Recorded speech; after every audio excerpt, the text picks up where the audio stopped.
Nima? Or should I read? This meeting is being recorded. I can read. Okay, Page number, 100. which para? Second or first paragraph. Okay, Often I it will. is the seasonal, religious, spiritual, and family rituals. To the festivals. No. Okay. Often it is the seasonal, religious, spiritual, and family rituals that we wish to repeat with our own children later in life. For many families, these are the only times when everyone gets together and shares something meaningful. For some families, it is the seasonal vacation that is remembered, or perhaps the Sunday midday meal or the other shared activities. These memories become imprinted in us and remain until we take our final breath. Let us strive to make them good and meaningful memories and not ones that our children will have to overcome or try to forget. Yeah, I think we read this yesterday. Yes, yeah, we read it. Okay. Through the festivals and thoughtful customs of life, we are able to teach our children respect and reverence for nature, for others, and for themselves. The experience of reverence builds a deep wellspring of strength and security in the soul of the child. It will become the source of a healthy moral sense later in life. Children also develop a sense of beauty and truth through the festivals and the care adults take in creating a beautiful surroundings for them. These experiences are often lost today because they take time and conscious attention. How many families do not even sit down for a dinner together?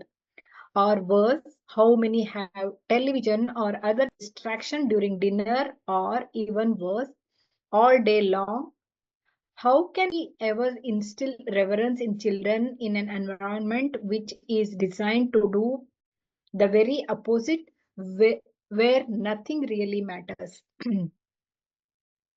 It takes conscious work on the part of the parents. In the world of schools, reverence, truth, and beauty are living principles that are woven into the curriculum and the festivals throughout the year for the creative and healthy effects they have upon the children. I think we read up to here. Yeah. Okay. Many wonderful books have been written on how to celebrate seasonal festival with the suggestions for creating celebrations with your children. Young children thrive on repetition and consistency. Setting traditions in the family that will follow your child through life is a very important task. These are times for the family to reconnect after the week or work and we after the week of work and school is over. How many families spend all of Saturday riding around in the car for errands, sports events, gymnastic or dance classes? With such a full schedule, there is no time to bond and connect. Something more important takes the place of genuine family interaction. Then Sunday arrives and everyone is too tired to relate.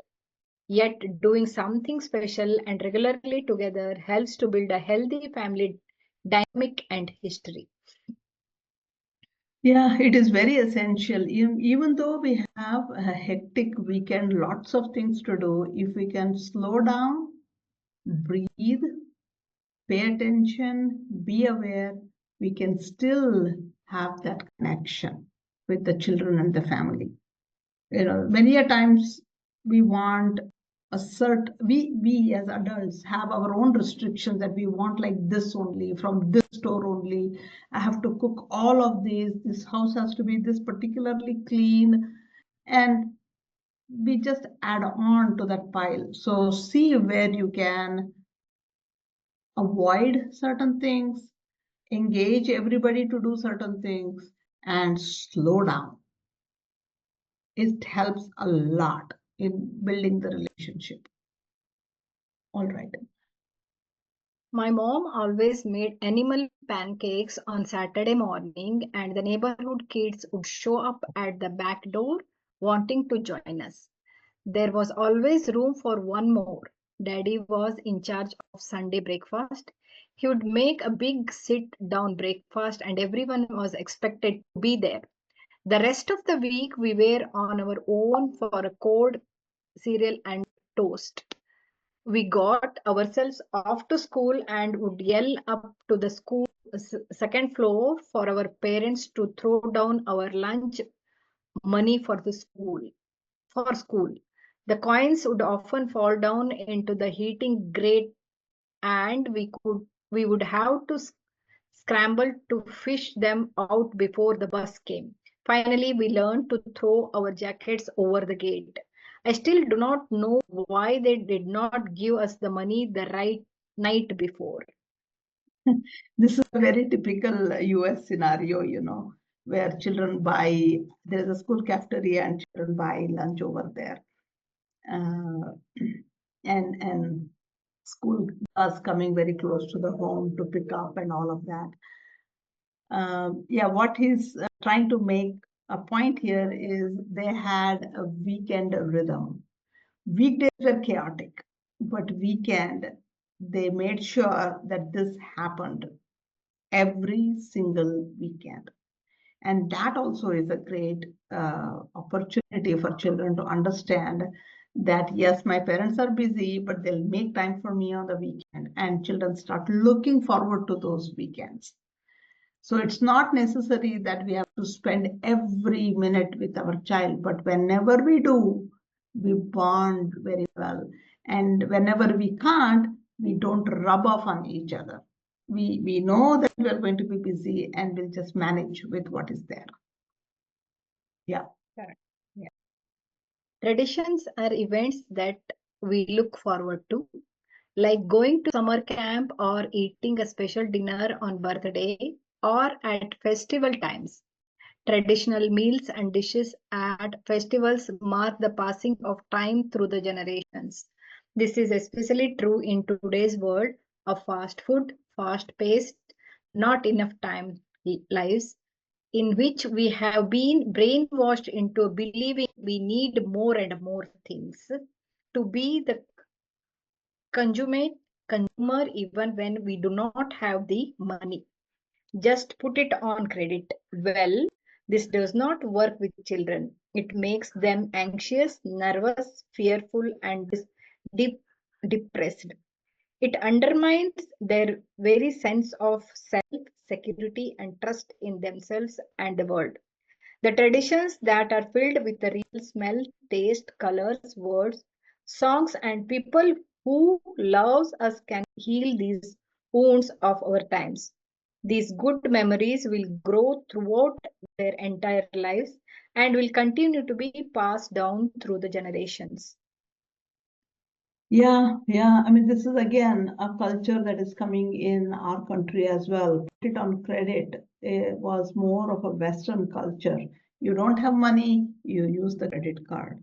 And here you can see that now, even if I don't have money, I want to match up to how somebody celebrated something, how somebody bought something, how somebody went on a vacation.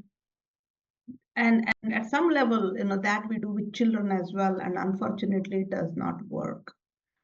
What works is live simple. Of course, go and make money and whatnot. It's not that. As long as you are able to sit down, kneel down to the level of the child, look into the child's eye, and just have a genuine talk. Listen to them. You don't have to talk. Many times children, just hold their hands and be with them. That's all is sufficient.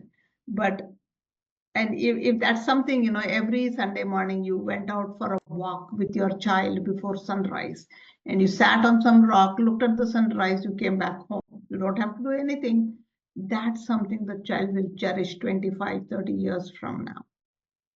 So imagine what you cherish as a kid that your parents did for you, and see if you can recreate something similar in today's age and time.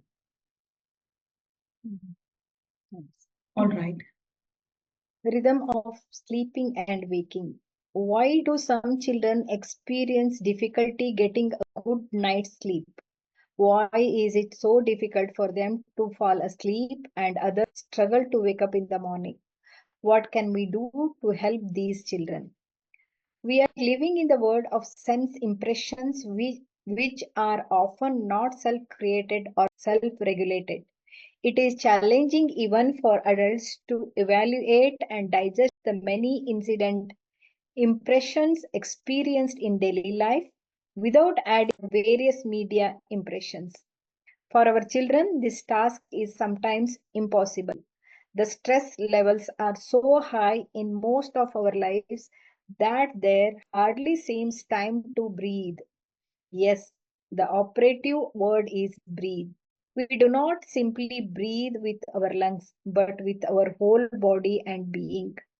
The gestures of today is one of the inhalation, the gestures of fear, and it is becoming more and more difficult to truly exhale.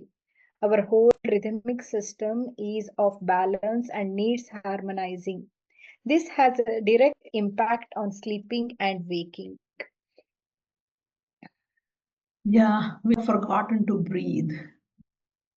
The sensory impressions that he's talking about here is not that I created and something that I cannot regulate. You know, even us, you are going by the bus and you see there is a craft bazaar that has come up, or there is 50% sale, or Diwali dhamaka, whatever. We are so eager to just go look. We cannot hold it.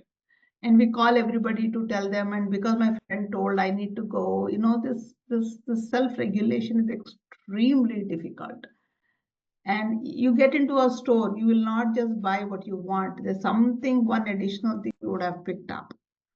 You may use, you may not use, you may not have needed it at all, you may not have had money to buy it, but still you want it. The wants have become tremendous. And this is where, and if you can bring your attention to when you're just going around and shopping, you will know that your breathing is not normal. Somewhere there is, we take in breath and we hold it because I don't want to let go of the opportunity I have with me. I'm afraid to exhale, which is what throws the entire rhythmic system off balance. It's like falling, you know, you're like riding on a cycle and you're super wobbly. There is no balance in it. It's like a tire that has lost its air. It needs harmonizing. And especially with children, even with adults, we have difficulty sleeping. If I had a very stimulating day, I may be physically very tired, but then the mind does not quiet down. Lot of things going on in my head, and I can't sleep soundly. I sleep, I wake up, some irritation, again I sleep, and then I'm not rested enough. I'm cranky next day, and the cycle just continues. So remember to breathe. Even if you have to put an alarm every 2 hours, reminding yourself to breathe, do it. Yeah. Children who have difficulty falling asleep often suffer from too many sense impressions, which they cannot fully digest, integrate into a meaningful context. At the same time, they cannot let go of them. We experience this as adults when we lie awake in the middle of the night, still thinking of work or some event that has happened or will happen the next day. Children experience many unvoiced fears and anxieties that to an adult seem manageable, unimportant, or trivial, but to the child are overwhelming, intense, and real. How can we help our children establish a healthy rhythm of sleeping and waking? Yeah. I repeat. Children experience many unvoiced fears and anxieties. Children may tell us too, I get scared to go into the bathroom. It is dark. They don't know what it is, but then say, oh, there's nothing there. Go. See, I go. Why should I always turn on the light for you? But you are an adult. And children don't know that yet. I remember as a kid, I had never heard of dog crying, and I was visiting my uncle, and middle of the night the dog was like howling, and I ripped up a pillow to stuff all that cotton from the pillow into my ears. I was so scared. I did not, and everybody was laughing at me next day morning, and that was so embarrassing. So adults don't just understand. So please, please get down and relate to some such incident that may have happened to you when you were young. Then it will make a lot of sense. Yeah, correct. Yeah. Children who have a fear of falling asleep need reassurance that their parents will be there in the morning and that all will be well. These children need to trust and feel secure. They can be helped by previewing at night the activities to the next morning, getting ready for school, what they will wear, and the breakfast they will eat, their teacher who will be waiting for them at school, and the first lesson of the day. It is vital that the parent then follow through on what was said and be on time picking up the child from school or be home when he or she gets there. A nutritional or calming lavender bath at night can also be helpful. A set routine at bedtime with an evening ritual, candle, a story, and a bedtime verse is a very reassuring. Yeah, previewing at night what will happen tomorrow. We call it lead talk. Lead the child by talking as to what is coming up tomorrow. Setting rhythm is one such way. It's predictable rhythm is one such way. But telling child, tomorrow we are going to wake up and we're going to brush the teeth and and do exactly that, then the child will start trusting that everything will be okay. One of the situations, I had a parent who says her child wakes up in the morning and is very scared. And what happened, when we go back, and the child is in UKG right now, and what happened was her father passed away, and the child was very attached to the grandfather due to heart attack, and the child never saw him. I mean, when child slept, the grandfather was there. When child woke up, he just disappeared from his life. And he was not allowed to go to the funeral or see whatever. There was no closure to it. So now that one incident, he will be so jittery that he may wake up and may not see mom again, may not see sister again, may not see father again. And that is where one of the reasons, and there could be many like that. And somewhere talking to that child, setting a ritual, setting a bedtime rhythm is something that's going to help child a lot. All right. Children who cannot let go of the day need help in sorting out their feelings. Talking through what has taken place during the day and about their worries is one way. Reducing and monitoring what type of impressions the child receives, especially before bed at night, is very important. No television, video games, homework right before bed. Deep pressure massage of lower legs and feet can calm the nervous activity of the head. For some children, a light snack before bedtime helps them sleep through the night. Yeah, these are some of the ways. Earlier, he said a lavender bath at night time. Candle of incense candle or something will help, because it's again, it's like some children like to have a particular bed sheet or a hanky or a doll or something. It's that safety feeling that I'm secure, that something is with me. So every night, if you have like a diffuser with lavender oil or whatever, or you tell them a story, or you just do this patting thing on the child every single day, or some kind of massage, not because child may be aching, but just that connect deep into the tissue helps the child feel secure. And typically insecurity is what causing anxiety. That is what will cause um, uh, lack of sleep or disturbed sleep. And these are some of the ways that you can try if you have a child like that, or if a parent is complaining to you about their children not sleeping. All right. Children who cannot wake in the morning go so deeply into sleep that it is actually painful for them to wake in the morning. Be ready before your child is up. Have all clothes laid out the night before to reduce morning decisions. Wake them with a warm washcloth with a bit of lemon or rosemary essence to help them wake up while they are still in bed.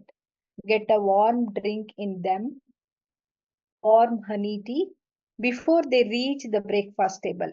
Everything should be packed and ready to go for school the night before so that there is no searching at the last minute. Have the child make and pack the lunch the night before. Do not forget the jacket. Warmth is so important in this whole picture. Yeah, these are all some of the suggestions to prepare ahead of time, especially when both parents are working or your mornings are supremely hectic. Prepare everything. We don't have concept of packing lunch the night before, but this is again a Western context here. However, I mean, I have done this myself. It helps. If you have to make chapatis, if you just put out the dough in a bowl and keep it by on the counter, put the vegetables that you want to cook on the counter. Maybe fill up the water to wash or cook or whatever up there. It's not a lot of time actually when you look at it. Probably child can also help you do this. It takes not more than 10 minutes, but then just doing it eases your morning. If you look at it, morning every minute appears very, very precious. And it is for child's well-being. So it is good if you can get it ready the previous day, wake a little earlier than child and be ready for the child. So you can do things with them. You can send them off to school with kind of reverence and some restfulness, mindfulness. That will go a long way. You don't have to take them to movies or buy them anything. If you can do this every day, that's something that the child will cherish. All right. For parent and child survival, the key to morning routines is being ahead of the pack. The morning parent, usually the mom, is well advised to be up and able to at least 1/2 hour before the children get up and ready to focus on the needs of the children. The morning will be less chaotic, children will be happier, and parents will feel better able to cope and feel successful. Everyone has a greater chance to have a good day. Yeah, I wish I had read this when 20 years ago. But anyway, all right. Anyone who does not get a good night's sleep is disposed. Lack of sleep has a direct impact upon our sense of well being and health. When this foundation sense is not in balance, children and adults alike are not able to function properly. Many children come to school without breakfast, cranky and sleepy, not dressed warmly enough, and having forgotten half their things for school. What kind of day would you have at work if you started your day like this? Yeah, continue. Children need a good breakfast before they come to school to be ready and able to learn.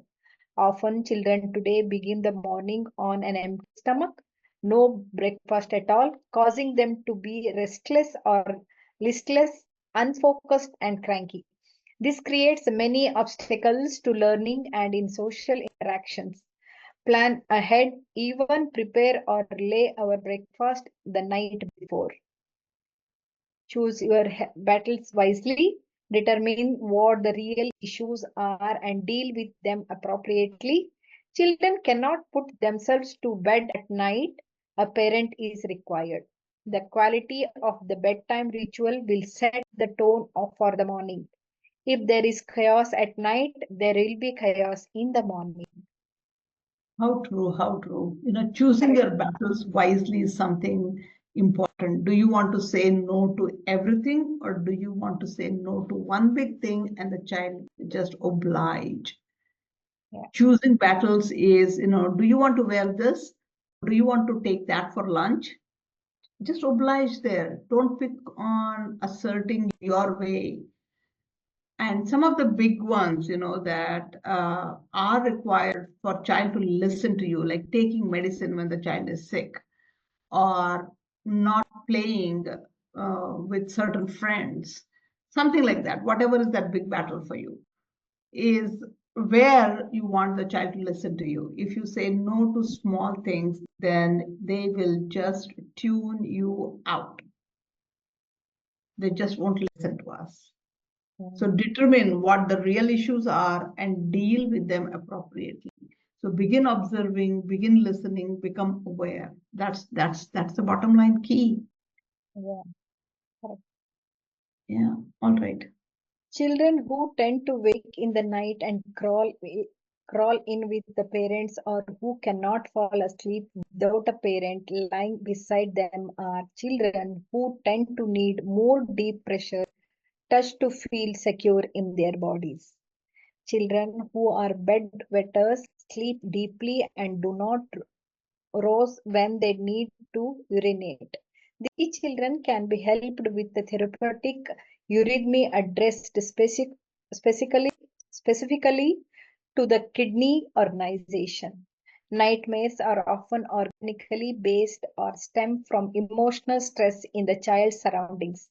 Sleepwalking indicates that the forces of the moon are working deeply upon the child and need to be addressed through remedies and therapeutic eurythmy. There Yeah. are exercises described in the extra lessons to assist children with sleeping and waking. These exercises help to harmonize the relationship between the astral and etheric bodies, thus promoting a more rhythmic breathing of the soul. So bottom line is rhythmic breathing of the soul. This happens when the astral bodies and the etheric bodies are in harmony. With astral, with ego body, etheric with physical body. I'm not sure if all of you are aware of those, but maybe when we pick another text, you will understand a bit more. And all of these problems, some of them are psychosomatic, which means we have experienced it psychologically and it is showing up in the body. Soma means body. Or it could sometimes be just not proper formation of the organs. That is when we push children to do things early. We don't allow them to hit their milestones in their early ages and push them to do something beyond what they're capable of doing. That is when some organs may malfunction. Some of it also could be karmic. So there is eurythmy as one aspect of it. There is also many therapies based on like compact presses, chocolate press, chamomile press, lavender press, ginger press. So you just create a decoction and place it on the kidney or on the liver or affected areas. A practitioner, anthroposophical doctor, will be able to support us with that when things are really, really severe. But otherwise, I think much of it is within our um, our means. We can do that. Yeah. Are you all okay? We'll read 2 more pages and we'll be done with it. Reflections and conclusions.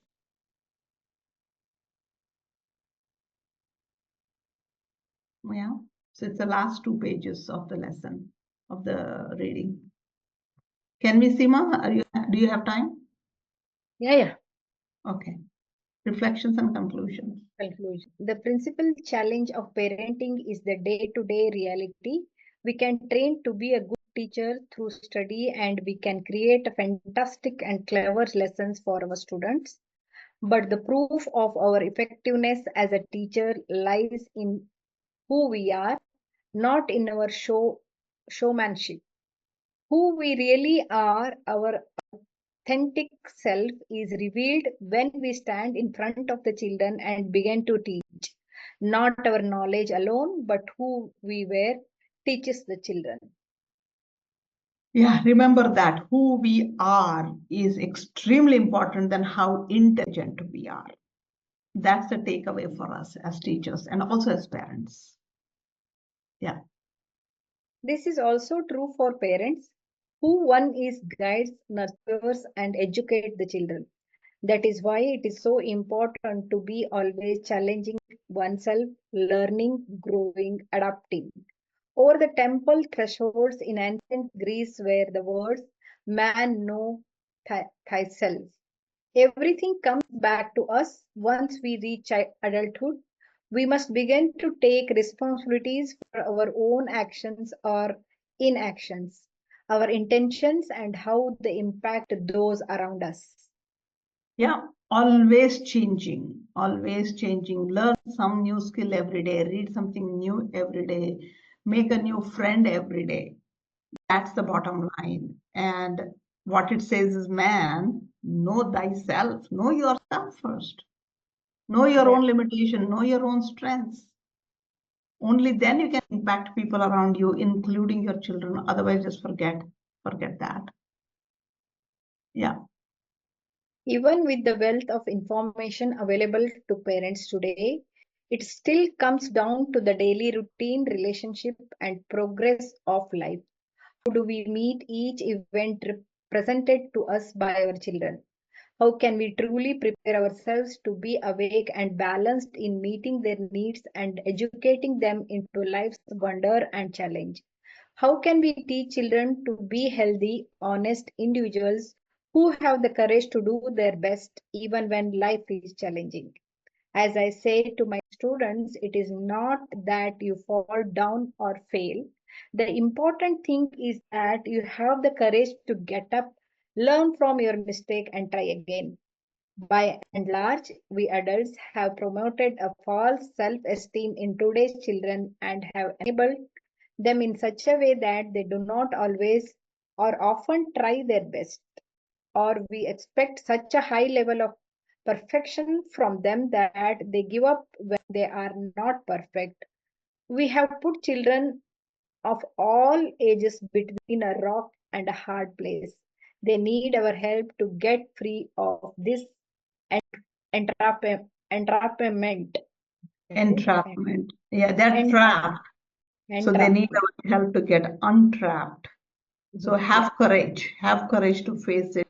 Ask children, ask yourself, and be that change agent in your own child's life.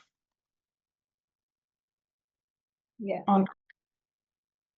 We are living in a time which is challenging every day, inundated as we are with an avalanche of information that can be overwhelming to sort out and understand. We will find the answer to our questions when we take the time to quiet ourselves and go inward. Almost all the parents I have met know their children, whether they realize it or not, but they have not learned to trust their instincts and their bond with their children, whom they allow them in disempower them and excess exacerbate the problem. But when parents are helped to listen to their children, to perceive their children as they really are, then a feeling of empowerment and love arises in their souls and healing can begin. Very true. I can definitely vote for this. Find answers when you can quieten yourself. Just sit and ponder, and answers will surface. And trust in that process. It'll take you a long way. Yeah. Yeah. Everything worth having or achieving takes introspections and work. The results of our deeds are astoundingly rewarding and are directly visible in our children. Our choices about how we raise our children will come to fruition as they become adults. It is said that children are our future. Each child is unique and precious part of the universe, and how we parent, guide, educate, and nurture them will determine how they will be as adults. What we are doing each day impacts the future of all of us. Beautiful. The last sentence, what we are doing each day, each moment impacts the future of all of us. It is not just one child. One child is it's going to be like a catalytic effect. They impact so many other people, and it just becomes avalanche. If all of us could do that, we easily can touch 40 children every day. Imagine the impact it will have. So take time, slow down, introspect, and it is hard work, but it is also very beautiful work. You enjoy it. It doesn't feel like work because there is a revelation happening about your own self, and you begin to understand, you begin to have beautiful relationships with other human beings. And that's the best state to be in, especially we being human beings. Let's become human beings. Let's not get stuck in our animal instincts. Let's grow up. Thank you all very much for being with us for several of these days. We come to an official close. I encourage you to go back and reread it, and all the very best to everyone.